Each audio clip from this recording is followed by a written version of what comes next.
Hello students, in the last video I explained or we read lesson 3 of the French Revolution. Today we shall read the lesson 4. Did women have a revolution?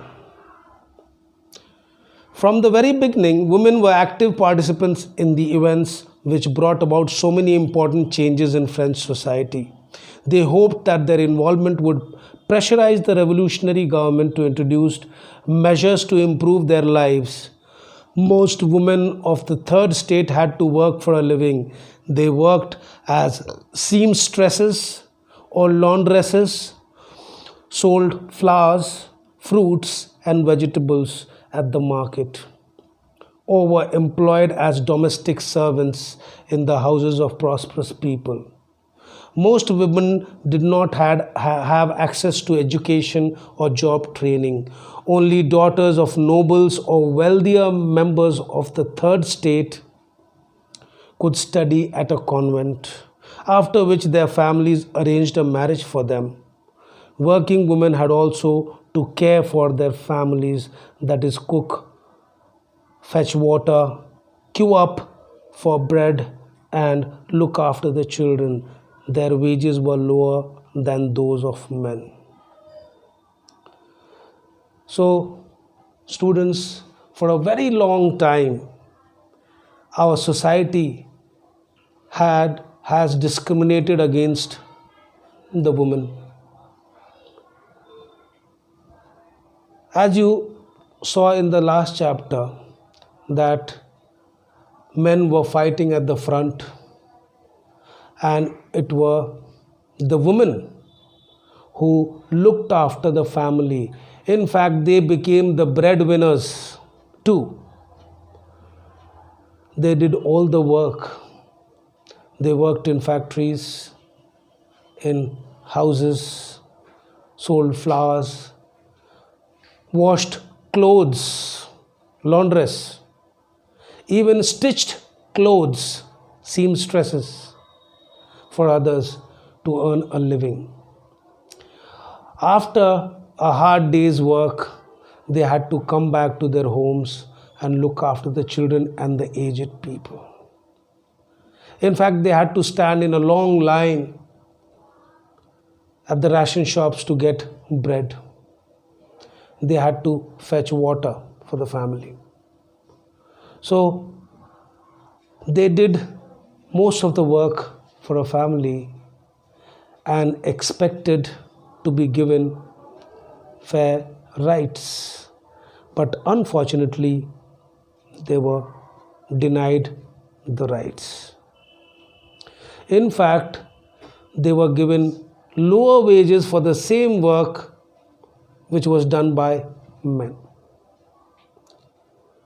In order to discuss and voice their interests, women started their own political clubs and newspapers. About 60 women clubs came up in different French cities. The Society of Revolutionary and Republican Women was most of them.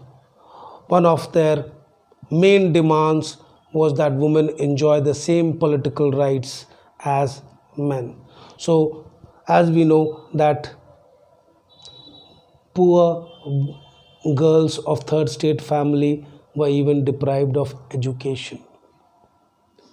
Only wealthier people of third class, their daughters were sent to school. So, some of these educated women, they formed several clubs to gather support and convince other women that they should also fight for their rights.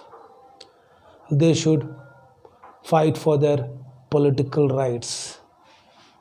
They too wanted to be elected and hold posts in political institutions so that they could do something for their fellow sisters. And for this reason, several clubs sprouted in the city of France. Women were disappointed at the Constitution of 1791, reduced them to passive citizens. Unfortunate enough, they were not even considered to be active citizens. They were considered to be passive citizens. So they started to demand the right to vote, to be elected to the assembly and hold political office. Only then they felt would their interest be represented in the new government. Today also you can see at present time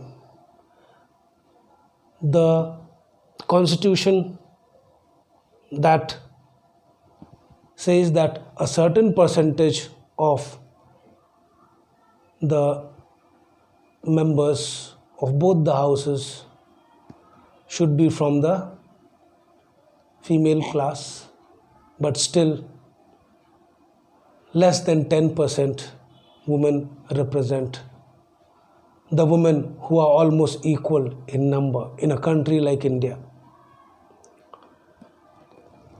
In the early years, the revolutionary government did introduce laws that helped improve the lives of women. Together with the creation of state schools, schooling was made compulsory for all girls. Their fathers could no longer force them into marriage against their will. Marriage was made into a contract, entered into freely and registered under civil law. Divorce was made legal and could be applied for by both women as well as men.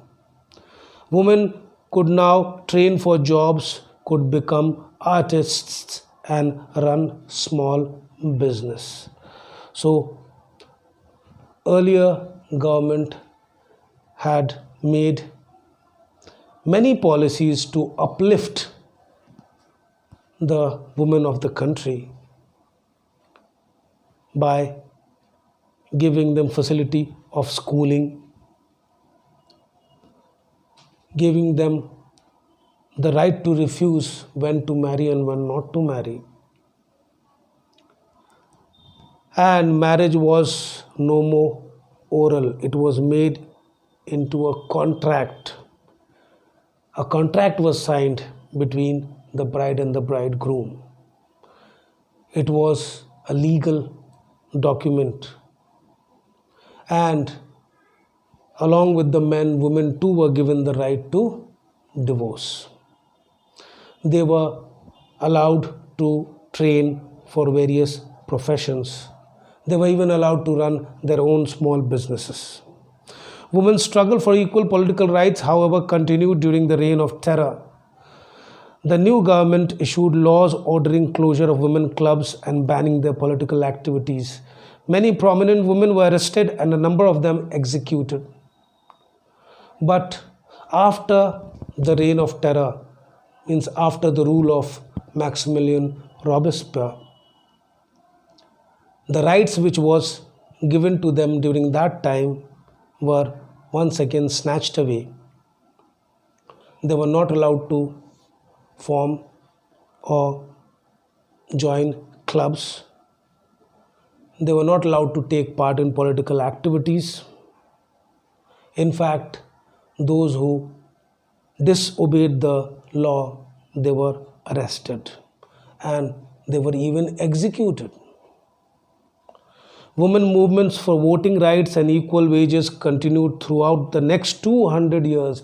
You can imagine, children, that they had to fight for political and social rights for almost 200 years.